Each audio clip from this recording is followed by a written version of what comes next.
Hi అండి, నేనైతే ఇక్కడ ఆలు కుర్మా వేస్తున్నాను. తాలింపు వేసాను, ఎండుమిరపకాయలు తాలింపు దినుసులు వేసి. ఇప్పుడు ఉల్లిపాయలు కరివేపాకు వేస్తున్నాను చూడండి.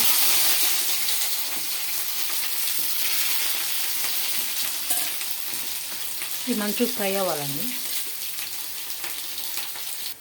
అవి ఫ్రై అయ్యింది చూడండి.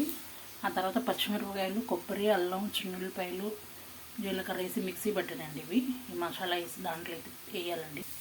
అది వేసి కొంచెం ఫ్రై అవనిచ్చి పసుపు వేయాలండి, చిటికెడు. కొంచెం ఎక్కువ వేస్తున్నాను.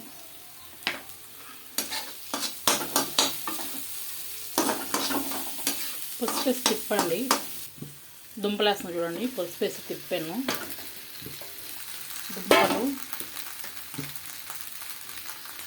సరిపడ ఉప్పు, కొంచెం ఉప్పు ఎక్కువ వేస్తానండి, ఎందుకంటే మేము రైస్లో ఉప్పు వేసుకోము, అన్నంలో. అంతేనండి. ప్లీజ్ ఫ్రెండ్స్, సబ్స్క్రైబ్ ఫ్రెండ్స్, అట్లనే ఒక లైక్ చేయండి ప్లీజ్. ఇది కూడా ఇట్లా ఉంటుందండి. దుంపల కుర్మా అయితే రెడీ అయిపోయింది. టేస్ట్ చాలా బాగుంటుంది ఫ్రెండ్స్, ట్రై చేయండి ఒకసారి మీరు. ఒక 5 మినిట్స్ ఆగి దించేసేటం.